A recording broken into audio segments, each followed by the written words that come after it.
الرحيم الحمد لله رب العالمين والصلاة والسلام على سيدنا محمد أشرف الأنبياء والمرسلين وعلى آله وصحبه أجمعين.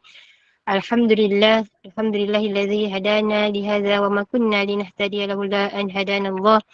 رب اشرح لي صدري ويسر لي أمري واحلل عقدة من لساني يفقه قولي. رب يسير عليك يسير وتمم بالخير. Ahlan wa sahlan yang berbahagia Al-Fadhil Ustaz Muhammad Aizuddin bin Kamal Zaman kerana sudi bersama-sama dengan Gemenur Iman dalam kuliah 2 hari ini walaupun tak sihat. InsyaAllah Alhamdulillah. Dengan kitab Ensiklopedia Perang Rasulullah SAW juga bersama-sama yang dikasihi para pencinta ilmu, sahabat-sahabat yang dirahmati, lagi dikasihi oleh Allah Subhanahu Wa Taala. Terima kasih kepada Sabta Takbiran Gemenur Iman yang dipimpin oleh Pengerusi Hajarah Sunyati binti Mansur. Jadi bagi memohon keberkatan kuliah kita pada pagi ini, marilah sama-sama kita membacakan umum kitab yang akan dipimpin oleh Al-Fadhil Ustaz untuk kita hadiahkan kepada baginda Rasulullah sallallahu alaihi wasallam, dari keluarga baginda, para sahabat, para shodiqin, para syuhada, alim ulama, guru-guru kita, ahli keluarga kita serta muslimin dan muslimat sama ada yang masih hidup ataupun yang telah kembali ke rahmatullah. Siril Fatihah. بسم الله الرحمن الرحيم الحمد لله رب العالمين الرحمن الرحيم مالك يوم الدين إياك نعبد وإياك نستعين اهدنا الصراط المستقيم صراط الذين أنعمت عليهم غير المغضوب عليهم ولا الضالين آمين. Amin. Semoga dengan keberkatan kita duduk dalam halaqah ilmu ini, yang tidak sihat, yang sakit, Allah kurniakan kesembuhan, Allah kurniakan kefahaman, Allah tingkatkan iman. Tanpa membuang masa lagi, saya dengan penuh takzim menyerahkan kepada Al-Fadhil Ustaz. Tafadhal mashkura. Baik, terima kasih Kak Mira. Assalamualaikum warahmatullahi wabarakatuh. Alhamdulillahi rabbil alamin. Nahmaduhu wa nasta'inuhu wa nastaghfiruh.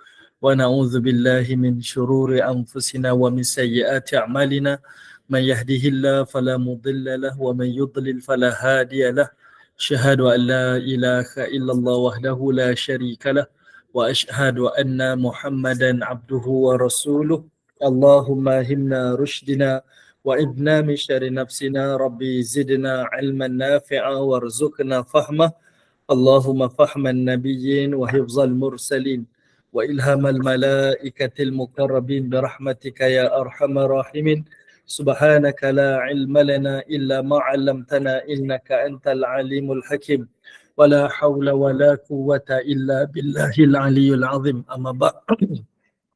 Alhamdulillah. Pertamanya syukur pada Allah Subhanahu Wa Taala di atas kekuatan yang Allah berikan kepada kita pada hari ini untuk sama-sama kita berada di dalam majlis ilmu. Mudah-mudahan Allah Subhanahu Wa Taala memberikan kefahaman, keredaan, kebaikan dan juga keberkatan dalam kehidupan kita insya-Allah. Amin ya rabbal alamin. Baik, ibu-ibu yang dirahmati oleh Allah Subhanahu Wa Taala. Insya-Allah untuk hari ini kita akan tengok muka surat 242 dan kita akan tengok kronologi haji wada' baginda Nabi sallallahu alaihi wasallam. Dan kita dah bincang dah beberapa hadis tentang perjalanan haji baginda Nabi SAW dan kita nak masuk ke tiba di Masjidil Haram. Subtopik tu tiba di Masjidil Haram. Yang saya tulis di dalam buku ni hanya sekadar ringkasan sahaja, tak detail.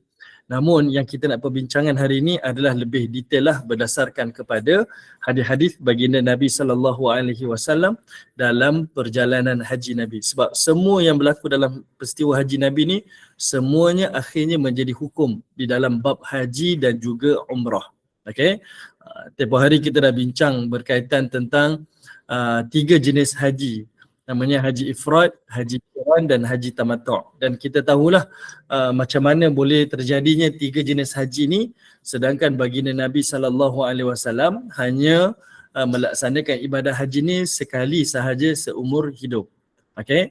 Sebab yang melakukan haji-haji yang lain itu adalah daripada kalangan sahabat dan dipersetujui oleh baginda Nabi sallallahu alaihi wasallam. Dan kenapa baginda Nabi melaksanakan haji qiran? Sebab pada zaman tu mereka hanya tiba musim Zulhijjah, mereka hanya melaksanakan ibadah haji saja. Kita panggil haji ifrad. Mereka tak sekalikan dengan umrah dan juga haji. Jadi Jibril datang kepada Nabi memaklumkan boleh disekalikan haji ifrad, disekalikan haji dan juga umrah, sehingga kita memanggilnya sebagai haji qiran. Dan haji tamattu' pula adalah dilaksanakan oleh sahabat Nabi SAW ketika mana mereka sampai di Mekah nanti. Ini kita perbincangan kemudian lah. Okey, baik, sekarang ni kita tengok macam mana baginda Nabi SAW berniat haji. Baginda Nabi SAW dan riwayat Al-Imam Bukhari dan Al-Imam Muslim, kata Anas bin Malik, sami'tu Rasulullah SAW, aku sendiri mendengar Nabi SAW berniat labbaika umratan wa hajjan. Maksudnya Nabi buat haji qiran. Kata Nabi SAW, aku sahut panggilanmu wahai Allah untuk mengerjakan umrah dan untuk mengerjakan haji. Selalu kita niat umrah ataupun niat haji, nawaitul umrata wa ahramtu biha lillahi ta'ala pun boleh juga. Tapi kalau Nabi SAW, dia akan baca labbaika umratan wa hajjan. Aku sahut seruanmu wahai Allah, haji dan umrah. Inilah amalan yang satu-satunya baginda Nabi SAW apabila dia melaksanakan ibadah, Nabi berniat dengan dilafazkan niat tu. Okay, Nabi niat dan Nabi lafazkan niat. Manakala ibadah-ibadah yang lain Nabi berniat, namun Nabi tidak melafazkan. Sekejap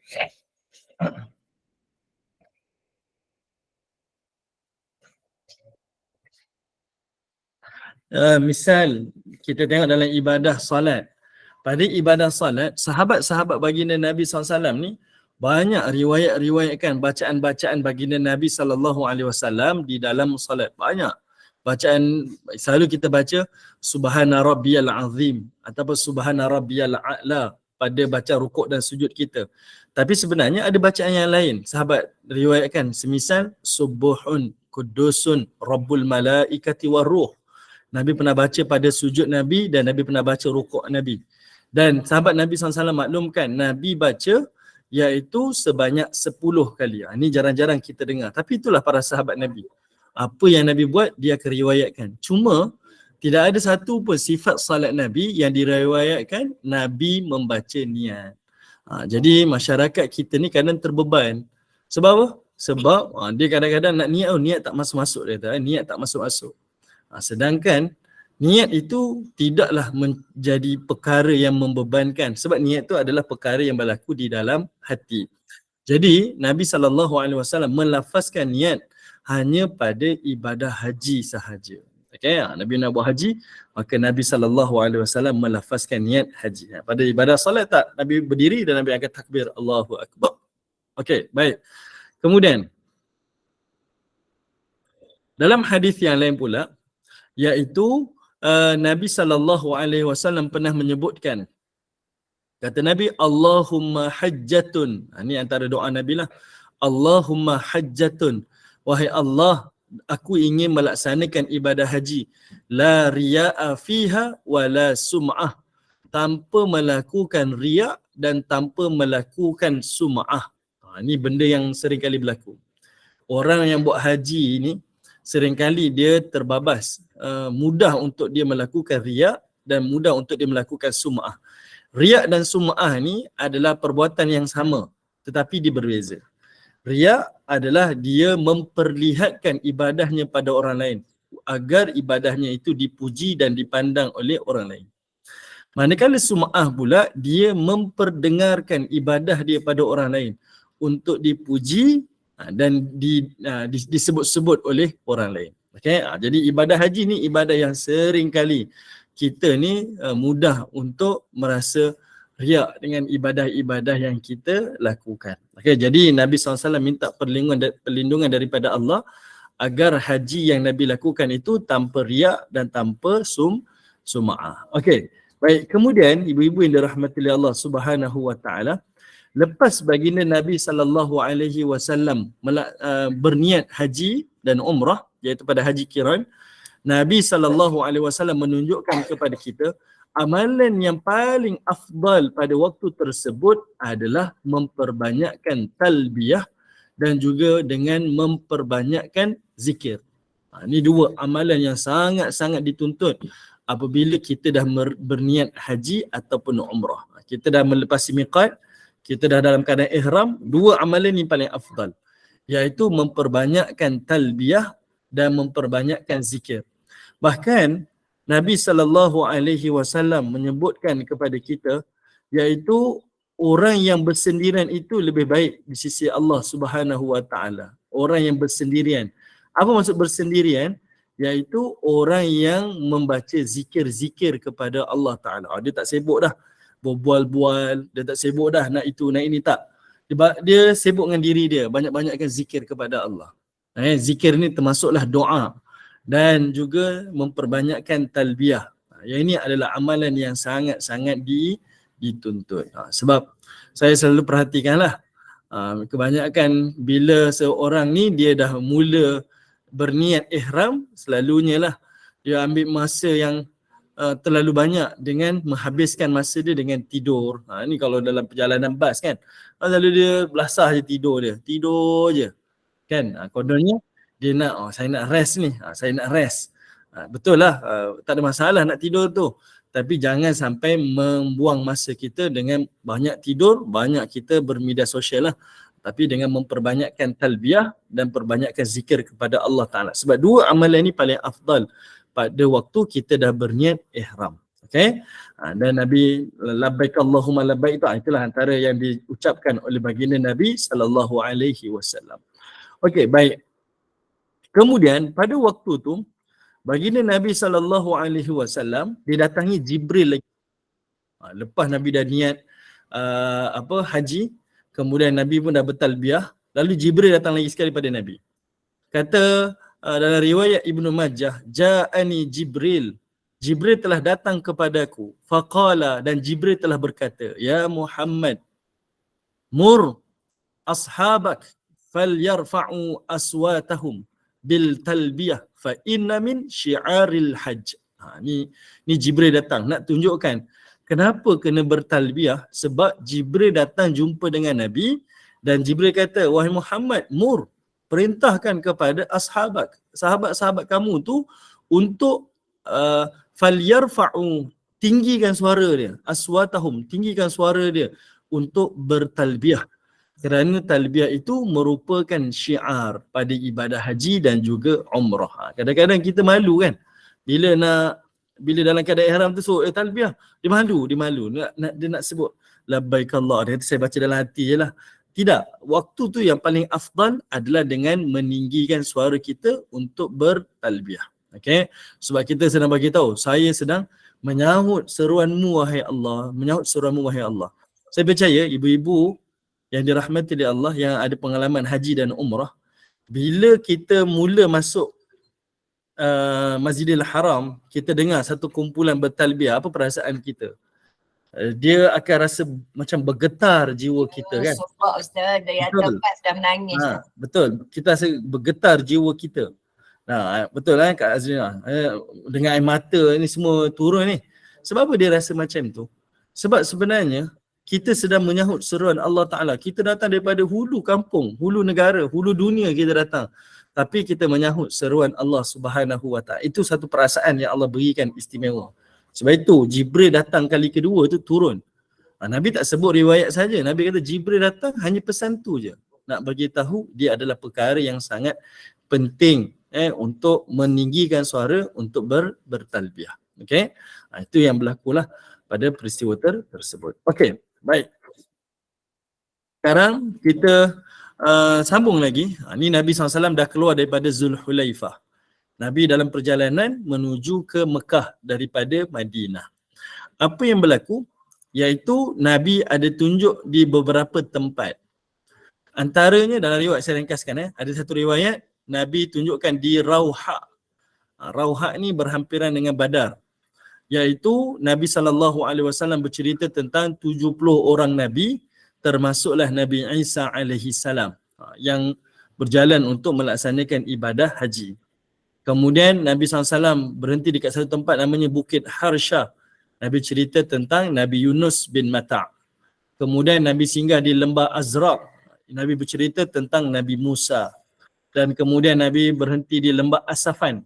Nabi bercerita tentang Nabi Hud dan juga Nabi Saleh alaihi salam. Ini adalah nak tunjukkan kepada kita semua para rasul dan para nabi yang terdahulu pun melaksanakan ibadah haji. Sebab ibadah haji itu adalah bermula daripada Nabi Ibrahim alaihi salam. Okey, dia ceritalah Nabi cerita, nak cerita ini adalah tradisi amalan para nabi yang terdahulu. Benda yang tak putus-putus dilakukan bertahun-tahun dah. Perlu dijaga dan perlu dilakukan. Okey. Baik, kemudian ada satu riwayat. Dalam perjalanan ni ada satu riwayat. Kisah seorang isteri sahabat, dia nak buat haji lalu diminta unta daripada suami dia. Ini ada satu cerita. Saya baca dia punya terjemahan saja. Ada satu riwayat ni dia kata apa? Nabi SAW dia nak buat haji. Lalu ada seorang isteri kepada sahabat Nabi ni, dia cakap dengan suami dia, sahabat Nabi lah. Dia kata apa? Aku nak kerjakan haji bersama Rasulullah dengan unta kamu. Boleh tak kalau aku nak buat haji ni dengan unta kamu? Dia minta lah izin suami dia pergi haji dan dia nak pinjam unta suami dia nak buat pergi haji dengan Nabi. Lalu suaminya menjawab, sesungguhnya aku tidak memiliki unta untukmu mengerjakan haji. Maksudnya, aku tak ada unta, ni je unta aku ada. Kalau aku bagi pada kamu, aku pun tak ada unta. Okey. Lalu isterinya menjawab, hajikanlah aku dengan unta fulan milikmu tu. Dia kata, kamu kan ada satu unta tapi kamu dah wakaf kan. Boleh tak kalau ambil unta tu, lalu kita gunakan unta tu untuk buat pergi haji. Lalu suaminya jawab, sesungguhnya unta tu telah aku wakafkan di jalan Allah Subhanahu wa taala. Okey, saya mudahkan pemahaman dia. Ceritanya ada seorang isteri nak pergi haji tapi tak ada kenderaan. Lalu dia minta pada suami dia kata, aku tak boleh nak pinjamkan sebab ini je unta aku ada. Kalau aku bagi kau, aku tak ada unta. Isteri dia kata, kan kau ada satu lagi unta yang serahkan pada nama si fulan, wakafkanlah pada si fulan tu. Jadi dia kata kalau macam tu aku tanya Nabi dululah, boleh tak guna harta wakaf ni untuk buat haji? Okey, maka suaminya datang jumpa dengan Nabi SAW. Dan dia berkata, wahai Rasulullah, isteriku sampaikan salam kepada kamu. Dan isteriku meminta izinku untuk laksanakan haji bersamamu. Dan dia bertanya kepada aku akan unta untuk buat haji. Tapi aku tak memilikinya. Dan dia meminta kepada aku unta si fulan. Tapi unta tu telah aku wakafkan. Okay, unta tu telah aku wakafkan. Lalu baginda Nabi SAW berkata, sesungguhnya jika engkau berikan untamu kepadanya untuk mengerjakan haji, maka ia adalah perjuangan di jalan Allah. Ini nak tunjukkan kepada kita, kalau unta suaminya tadi tu diserahkan kepada isteri nak pergi haji kan, suami tu bagi unta daripada isteri dia. Nabi kata apa? Itulah sebenarnya satu perjuangan di jalan Allah Subhanahu wa taala. Maksudnya kamu korbankanlah harta kamu, beri pada orang nak buat pergi haji. Sebab itu ni menjadi amalan tradisi dalam masyarakat kita. Ada yang bagi duit, ada yang bagi ihram. Dia tahu kawan dia ada ihram. Saya ni dah pergi haji dah pergi umrah dah, tak ada ihram. Okey, tak apa, ambil ihram saya ni pakai dulu. Jadi kawan tu tak payahlah belanja lagi dah. Ihram dia dah bagi, kadang dia bagi beg, kadang dia bagi tali pinggang ihram, macam-macam orang bagi. Dan ini adalah sebahagian daripada perbuatan yang diajarkan oleh baginda Nabi SAW. Kita bantu orang nak pergi haji ni dengan bantuan-bantuan yang mereka perlukan. Okey, ini sangat-sangat dituntutlah. Kemudian sahabat Nabi ni tanya lagi. Sesungguhnya isteriku bertanya, apa amalan pahalanya seperti haji bersama kamu? Maksudnya sahabat ni tanya, isteri aku tanya, apa amalan kalau aku buat dia dapat pahala haji bersama dengan Nabi? Ini ibu dengar kata Nabi SAW, sampaikan salam aku kepadanya, kepada isteri kamu, dan kabarkanlah bahawa umrah di bulan Ramadan menyamai haji bersama dengan aku. Yang inilah yang menjadi yang disebut-sebut di dalam di dalam hadis-hadis baginda Nabi SAW, siapa yang mampu melaksanakan ibadah haji di dalam bulan Ramadan, maka dia mendapat pahala haji bersama dengan baginda Nabi SAW. Okey. Bahkan siapa yang pernah buat haji pada bulan Ramadan, umrah pada bulan Ramadan, dia maklum sebenarnya umrah pada bulan Ramadan tu dia sangat sangat menguji kesabaran, sangat menguji segalanya. Dia sama macam haji ataupun dia lebih dahsyat daripada haji. Tanyalah pada saya siapa. Saya pernah duduk sebulan di Mekah pada musim Ramadan ni. Memang kita ada pengalaman bertahun-tahun pun, masuk bulan Ramadan totally berubah. Apa yang ada pada ibadah umrah selain bulan Ramadan tu tak sama dengan ibadah umrah pada bulan Ramadan. Di situasi, keadaan dia, rasa keseronokan dia, kelazatan dia tak sama sekali. Okey, ni hadis riwayat daripada Abu Daud. Okey, dan dihasankan oleh Syekh Albani. Okey, ini antaralah yang menunjukkan kepada kita, iaitu kisah sahabat Nabi ni mengadu pada Nabi. Nak tunjukkan harta wakaf, kalau dah wakaf maka tak boleh guna dah. Dalam masa yang sama, apa yang kita ada, kita bantu orang yang nak pergi haji, itu lebih baik di sisi Allah Ta'ala. Dan yang ketiganya, iaitu pada hadis ini menunjukkan buat umrah pada bulan Ramadan bersamaan pahalanya haji bersama dengan baginda Nabi SAW. Okey? Baik, ada soalan dulu ke, ibu-ibu? Abang tak ada, saya tak ada Ustaz. Boleh teruskan. Okey. Baik. Baik, kemudian hadis yang lain pula. Hadis yang lain iaitu bercara tentang keutamaan orang yang berzikir. Ini saya sebutkan tadilah. Dalam satu hadis riwayat Al-Imam Tirmizi, Nabi SAW sedang menuju ke Mekah. Dalam perjalanan ke Mekah ni, Nabi lalui satu kawasan, satu bukit yang bernama Bukit Jumdan. Bukit Jumdan ni dah hampir dengan Mekah dah. Lalu Nabi pun berkata, lalulah bukit ini. Sesungguhnya orang-orang yang mendiri, orang-orang yang bersendirian telah mendahului. Kita tak faham apa benda Nabi kata ni. Okey, kata Nabi SAW, sabaqal mufarridun, kata Nabi. Orang yang bersendiri tu dia telah mendahului. Sahabat Nabi tanya, wamal mufarridu ya Rasulullah. Siapakah orang yang menyendiri tu, yang bersendirian tu wahai Rasulullah? Qala, kata Nabi SAW, al-dhakiruna allaha kathiran wa-dhakirat, iaitu lelaki dan perempuan yang banyak berzikir kepada Allah Subhanahu wa taala. Ni nak cerita lagi hampir dengan kota Mekah ni, kita dah nak sampai ke Masjidil Haram ni, lagi kuat dan lagi asyik kita berzikrullah kepada Allah Subhanahu wa taala. Lagi kuat kita berzikir. Yang Nabi kata sabaqa tu, mendahului tu, nak ceritanya orang yang tak berzikir dia tercicir belakang. Orang yang berzikir tu dia dah mendahului dari sudut pahala, dari sudut keistimewaan, dari sudut keutamaan dia berbanding daripada orang yang tidak berzikir kepada Allah Subhanahu wa taala.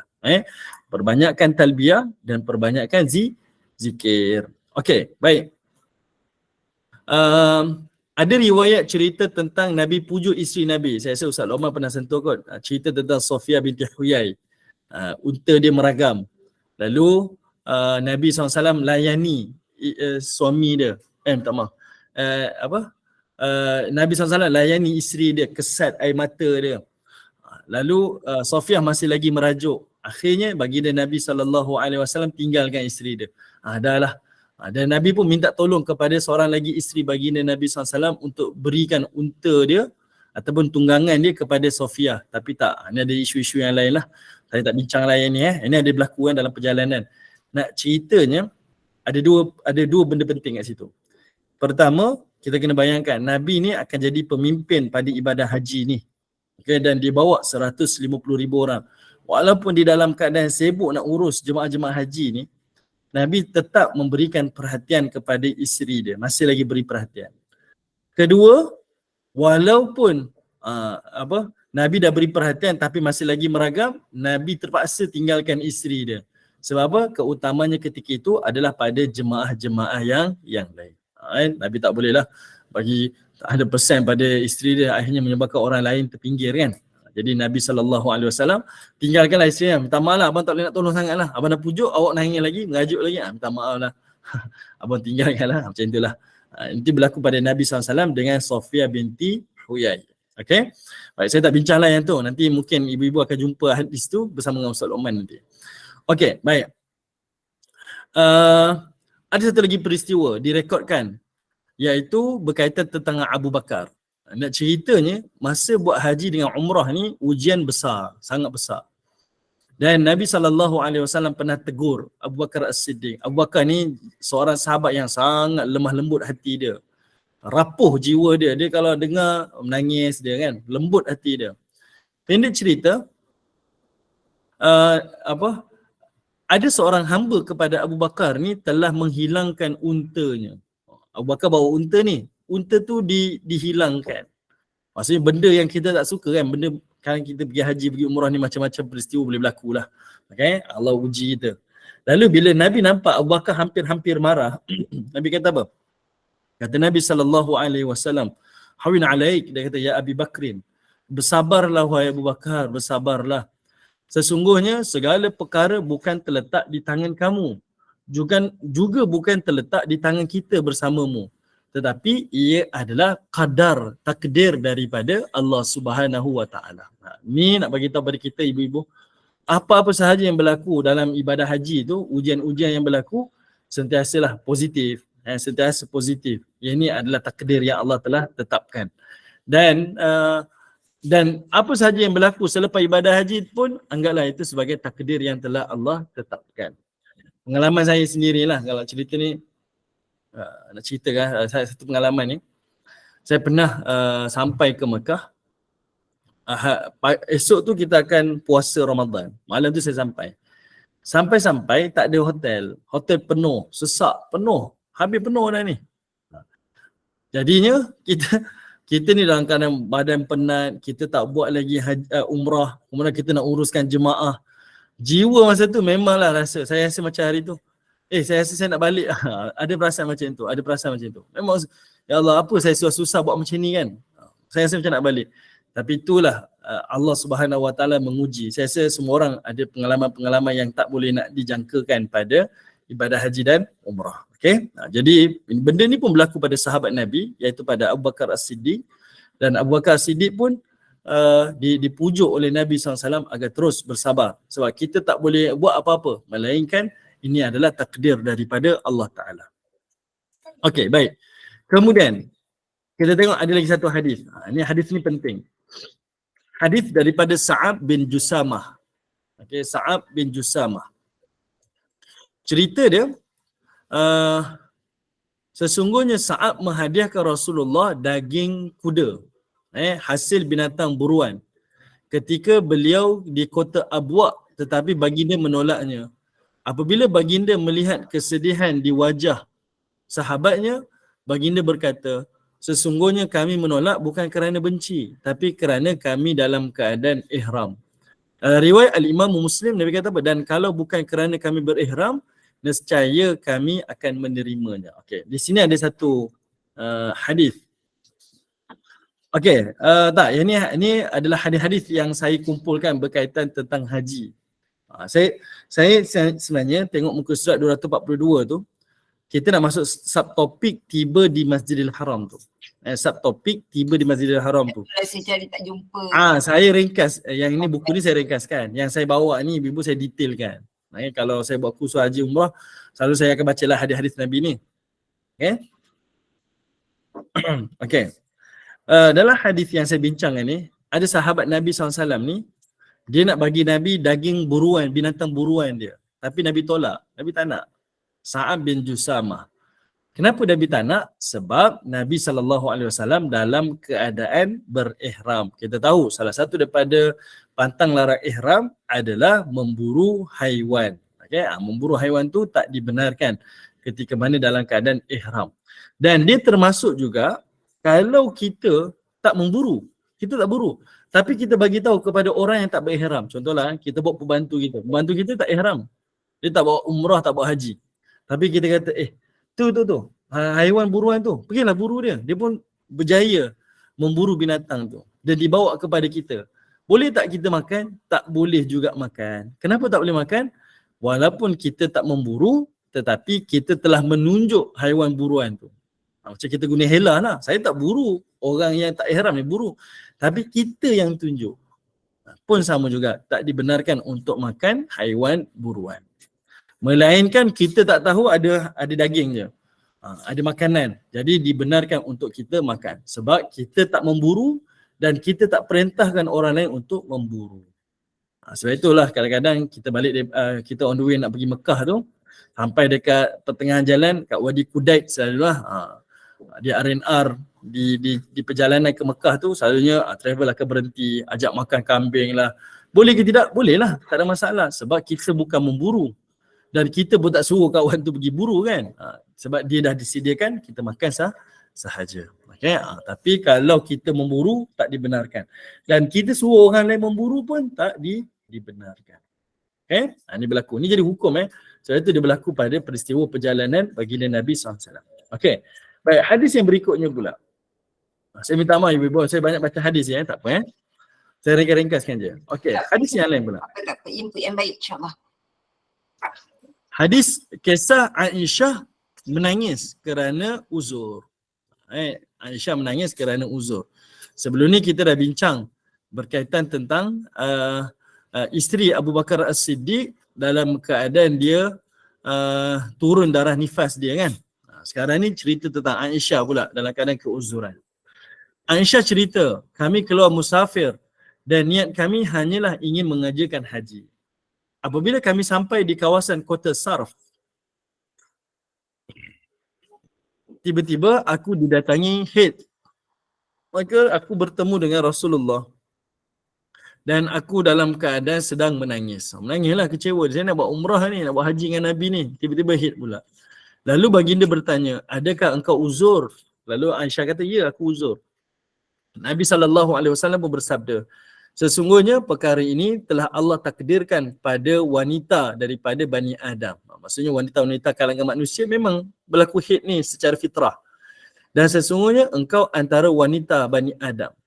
Dan Allah telah menetapkan takdir haid untukmu sebagaimana wanita yang lain.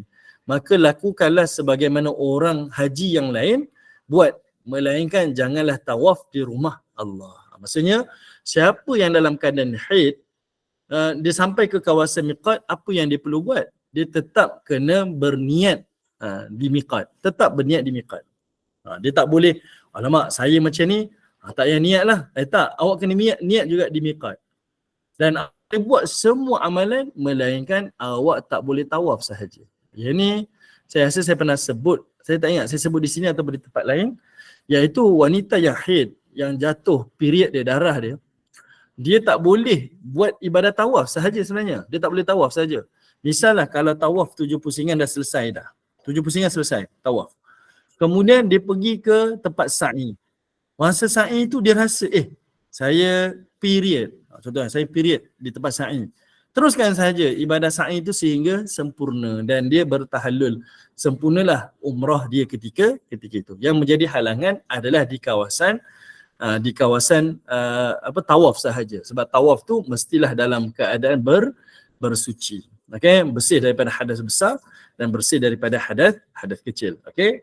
Jadi ini benda yang dipesan. Sebab kadang-kadang kita terfikir, saya ni pergi umrah tapi saya dah period dekat Madinah.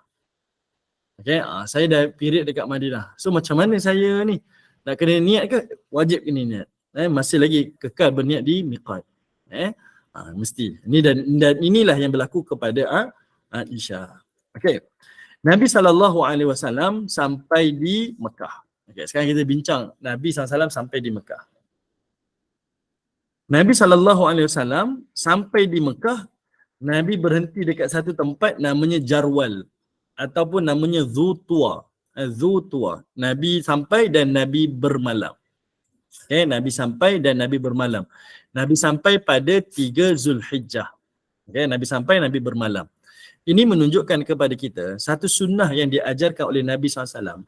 Waktu sampai di kota Mekah, jangan terburu-buru. Saya tahu semua orang excited nak pergi haji ni atau buat umrah ni.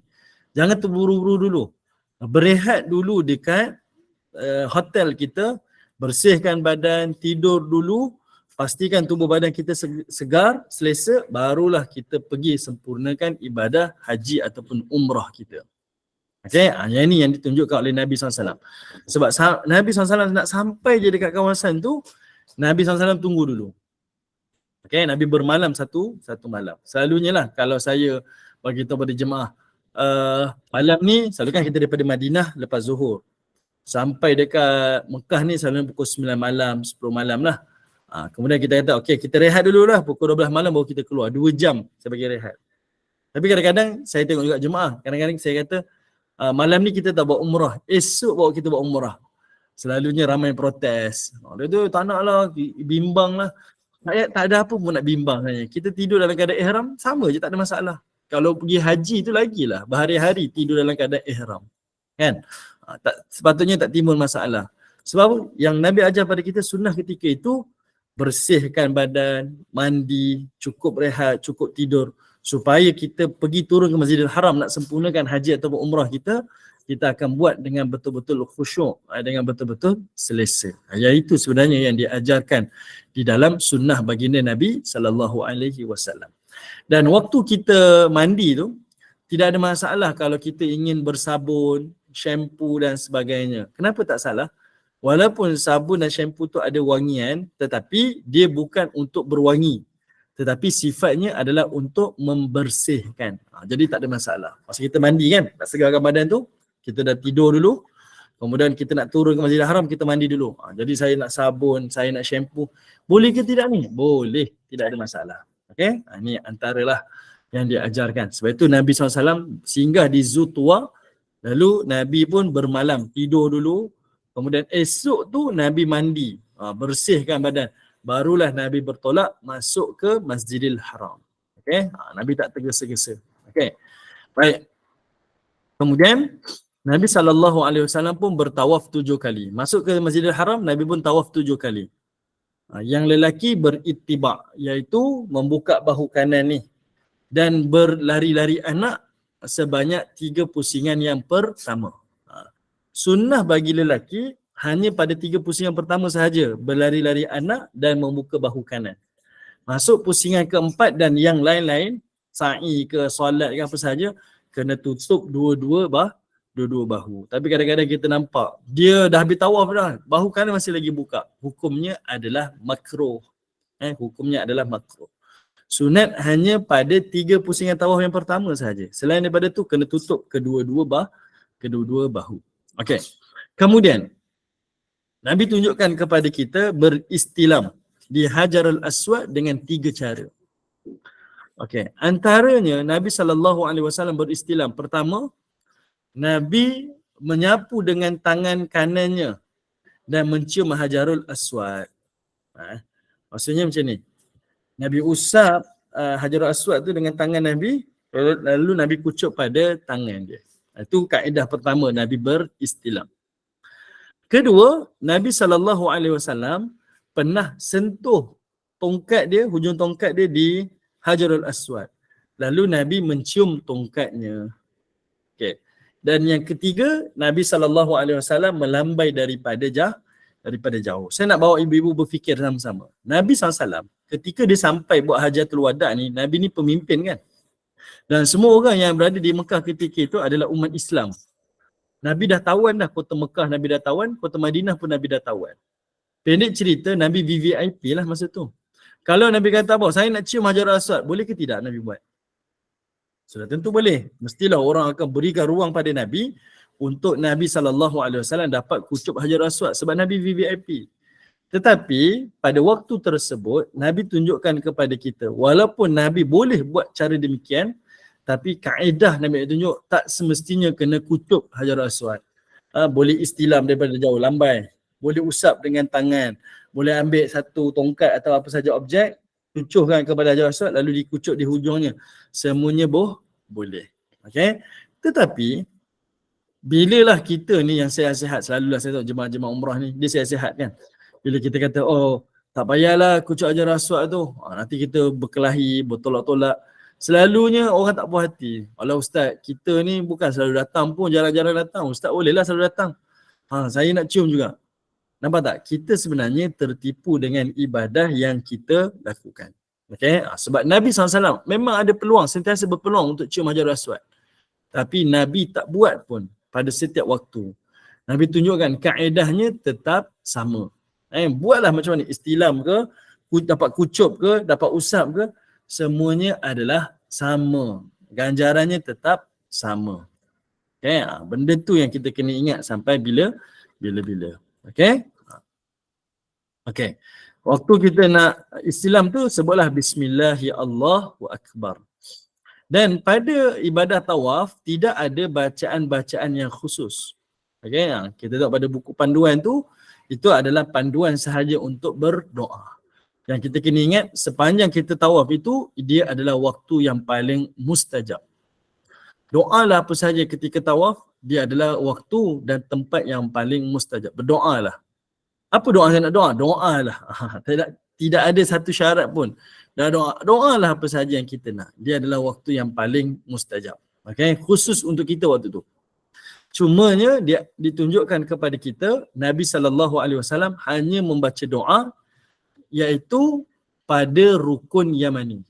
Bila Nabi sampai di rukun Yamani, iaitu penjuru sebelum Hajar Aswad tu, sampailah ke penjuru Hajar Aswad, Nabi akan baca Rabbana atina fid dunya hasanah wa fil akhirati hasanah wa qina azabannar. Ini antara bacaan yang Nabi akan baca daripada rukun Yamani menuju kepada rukun Hajarul Aswad. Itu saja yang Nabi tunjukkan kita ada satu sunnah bacaan ketika tawaf. Yang lain-lain berdoalah seperti mana doa yang kita nak.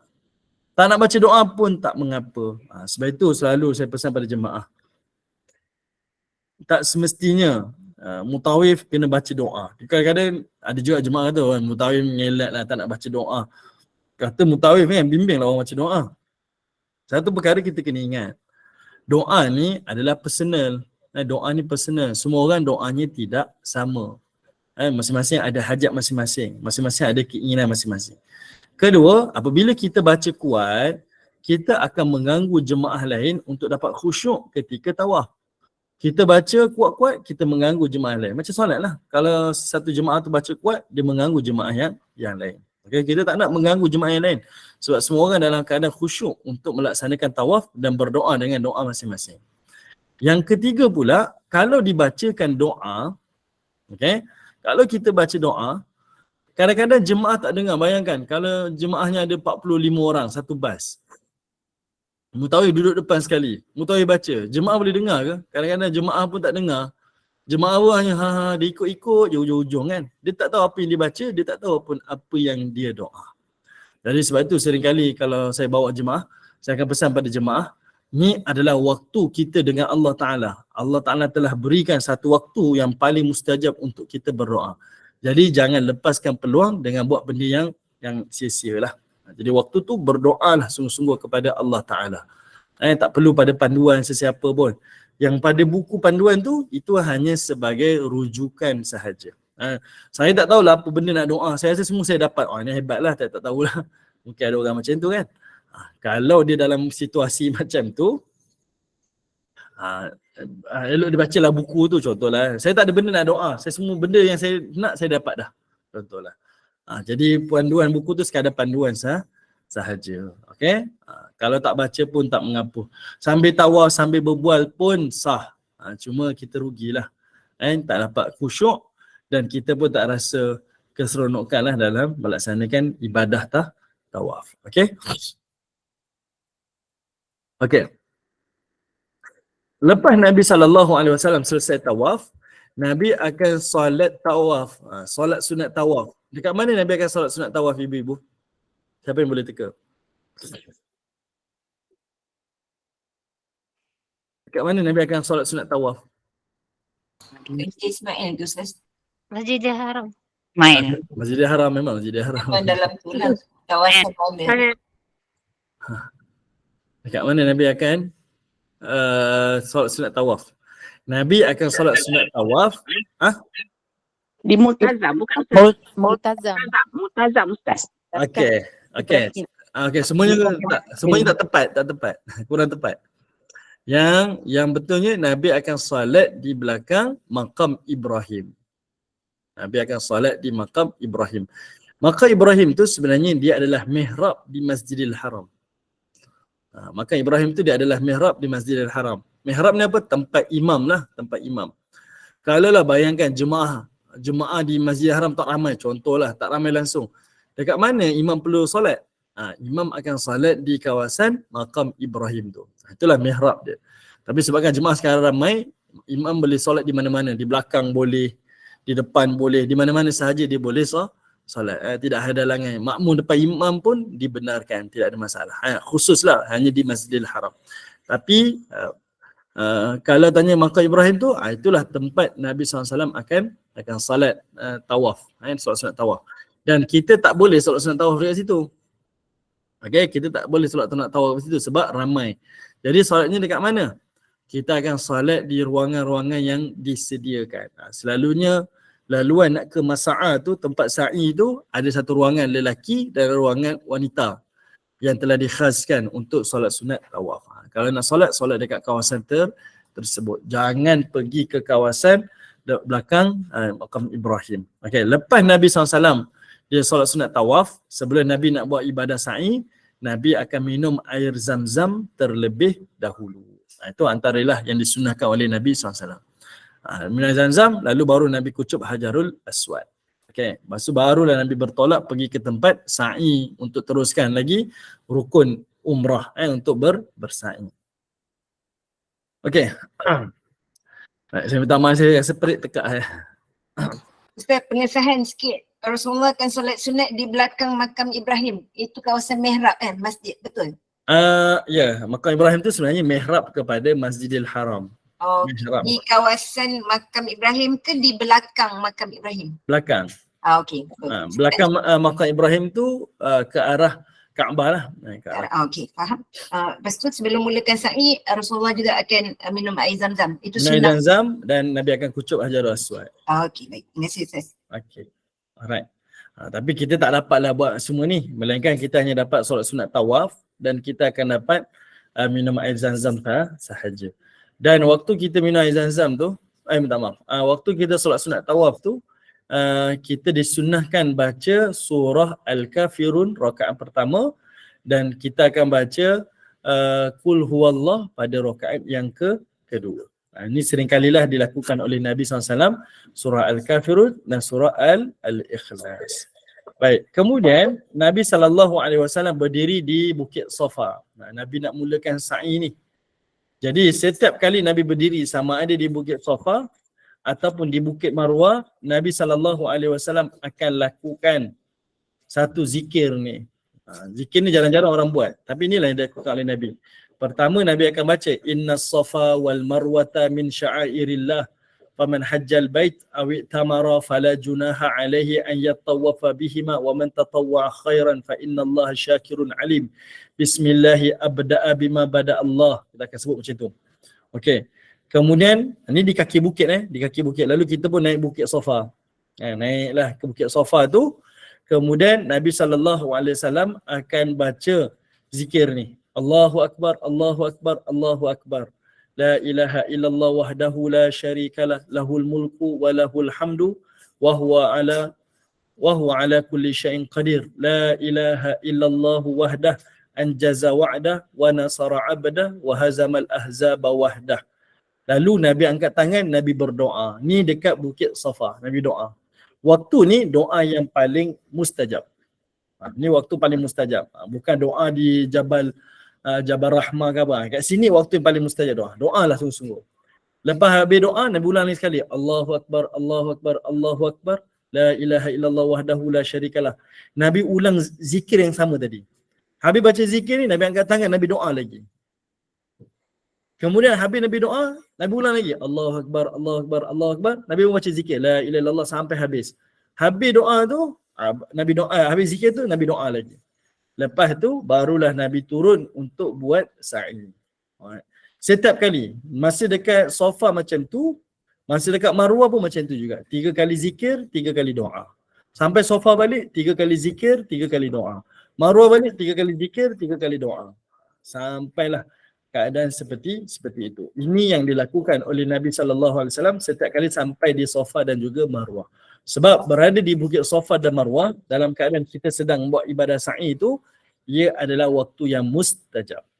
Tadi masa tawaf, masa kita pusing itu mustajab. Waktu kita sa'i itu, waktu yang mustajab adalah pada waktu kita berdiri di Bukit Safa dan juga pada Bukit Marwah. Okey. Kemudian sampailah kat tempat yang kita kena berlari-lari anak. Okey, berlari anak ni hanya untuk lelaki sahaja, wanita tak boleh. Tapi kadang-kadang kita tengok wanita pun kadang dia terikut-ikut. Lelaki berlari, dia pun nak berlari juga. wanita tak dibenarkan, lelaki sahaja. Pernah ada orang tanya pada saya, kenapa wanita tak lari? Kenapa wanita tak lari? Kenapa lelaki sahaja? Bukankah ibadah berlari-lari di tempat sa'i ni adalah perbuatan Siti Hajar? Siti Hajar kan perempuan. Kenapa perempuan tak boleh lari sedangkan kita tiru perbuatan Hajar? Kenapa lelaki yang sunat untuk berlari? Ibu-ibu boleh jawab tak? Kenapa wanita sahaja? Kenapa tak boleh kenapa lelaki sahaja? Kenapa tak boleh wanita? Sedangkan perbuatan berlari itu adalah perbuatan Hajar, seorang wanita. Hajar berlari waktu tu dia mencari sumber air, sumber makanan kan, minta pertolongan. Tapi waktu ni kita dalam ibadah. Tak tahulah saya rasa ini jawapan peribadi Ustaz. Saya rasa kalau saya sebagai wanita bergelut sama-sama berlari dengan lelaki yang ada tu, saya nampak pertama macam keadaan wanita tu tak manis kot. Macam kan takut berlaga-laga pun. Satu nampak keadaan wanita ni kan kena macam macam ni jaga maruah lembut dia tu. So kalau berlari pada keadaan yang tengah ramai orang tu macam tak manis.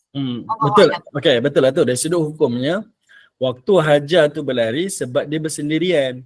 Waktu sekarang tu kalau yang berlari ada lelaki dan ada juga perempuan. Jadi kalau dah perempuan ramai-ramai lari, takut-takut yang lelaki tak berlari pula. Dia duduk perhati je pula yang perempuan berlari. Jadi sebab itu yang sunnah berlari ini adalah pada lelaki, tidak pada wanita. Okey? Walaupun perbuatan itu kita meniru, meneladani perbuatan Siti Hajar. Kena ingat, waktu tu Hajar berlari bersendirian, tak ada orang perhatikan dia. Sekarang ni kalau kita berlari dalam keadaan semua orang sedang perhatikan kita, tak manislah kedudukannya. Okey, sebab inilah agama kita ni mengajar maruah, menjaga maruah seorang wanita. Okey, waktu Nabi SAW Nabi SAW ni dia berlari tu, kata Habibah, dia kata apa? Nabi SAW ketika berlari, Nabi mengangkat kain ihram dia, sensingkan kain ihram dia, dan Nabi berlari. Nabi berlari, nak tunjukkan Nabi berlari. Istilah berlari kan, kalau kita tak berlari tu kita tak angkat kain kan, jalan macam biasalah.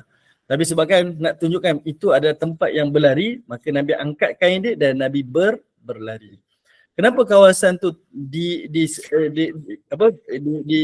macam berlari? Sebab pada waktu dahulu kawasan tu dia macam kawasan menuruni bukit. Di kawasan menuruni bukit. Setiap kali Hajar lalu kawasan tu dia macam turun bukit, jadi dia berlari. Sama ada daripada Safa ke Marwah ataupun Marwah ke Safa. Setiap kali kawasan tu dia akan berlari sebab dia kawasan menuruni bukit. Jadi tempat itulah disunahkan untuk kita berlari. Dipanggil sa'i adalah kerana berusaha. Berusaha. Dan saya percaya ibu-ibu yang pernah buat tawaf dan sa'i, kita tahu ibadah antara tawaf dengan sa'i ni yang paling kita rasa lelah sikit adalah pada ibadah sa'i. Kita rasa macam jauh je kan. Kita rasa macam penat je.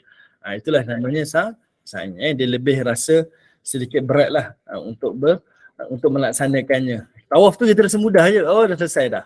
Tapi bila sa'i tu kita rasa, ya Allah, bila nak habis ni, bila nak habis. Itu sa'i. Okey, baik.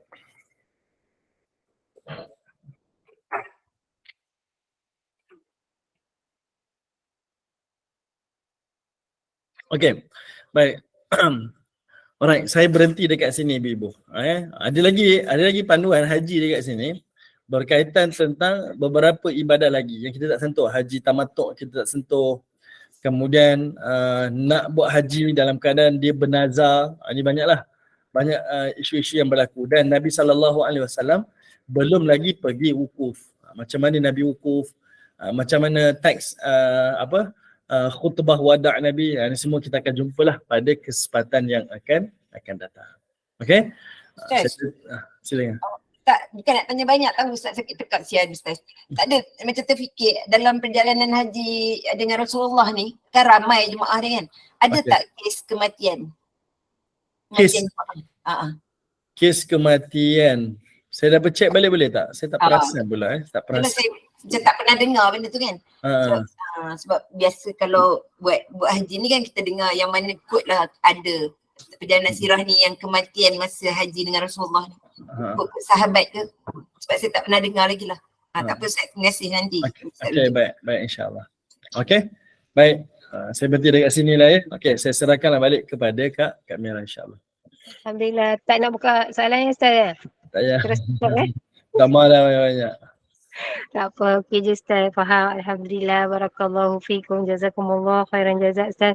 Di atas perkongsian hari ini berkenaan dengan awak haji yang dilakukan umrah yang dilakukan oleh Rasulullah SAW. Mudah-mudahan kita mendapat banyak yang kita dapat ni, yang kita boleh note, kita boleh tahu. Banyak yang sebenarnya tak tahu sebelum ni dapat tahu, insya-Allah. Alhamdulillah, moga bertambah kefahaman kita, bertambah ilmu kita hari ini. Alhamdulillah, mudah-mudahan barakah, mudah-mudahan Allah kurniakan limpah rahmat kepada kita. Terima kasih kepada tim Gemenur Iman, sahabat-sahabat pencinta ilmu. Sikit ebahan Ustaz kuliah hari ini. Boleh. Petang ini okey, 5:30 petang bersama dengan Al-Fadhil Ustaz Abdullah Umar bin Muhammad Saleh dengan pengajian tafsir Al-Quran. 8 malam bersama dengan Al-Fadhil Ustaz Haji Abdullah bin Tudah dengan Akidah Ahlussunnah wal Jamaah, dan kuliah isyak kita 9:15 malam bersama dengan Al-Fadhilah Ustaz Afzan binti Abdul Manaf dengan kitab idaman penuntut ilmu fiqah. Jadi teruskanlah bersama-sama dengan Gemenur Iman. Terima kasih kepada jemaah yang tak henti berinfak untuk tabung Gemenur Iman. Moga dengan infak kita itu kuliah-kuliah di Gemenur Iman dapat dijalankan dan diteruskan. Semoga Allah membalasnya dengan kebaikan yang banyak. Amin ya rabbal alamin.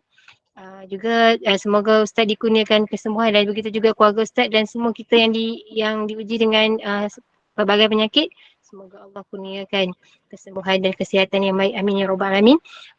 Sebagai penutup majlis, saya memohon maaf sekiranya ada sebarang kekurangan dan kesilapan. Yang baik itu datang daripada Allah, yang tidak baik dan kelemahan itu daripada kami sendiri. Kita tangguh kuliah kita. Sebagai penutup majlis, mohon sekali lagi Al-Fadhil Ustaz untuk membacakan tasbih kafarah dan suratul As. Saya sudahi dengan wabillahi taufiq wa hidayah. Assalamualaikum warahmatullahi wabarakatuh. Bismillahirrahmanirrahim. Subhanallah wa bihamdi, subhanakallah wa bihamdika, asyhadu an la ilaha illa anta wa astaghfiruka wa atubu ilaik. Subhana rabbika rabbil izzati amma yasifun wa salamun alal mursalin walhamdulillahi rabbil alamin. Wal 'asr innal insana lafi khusr illa alladhina amanu wa 'amilus salihat wa tawassaw bil haqq wa tawassaw bis sabr walhamdulillahi rabbil alamin. Terima kasih semua. Assalamualaikum warahmatullahi wabarakatuh.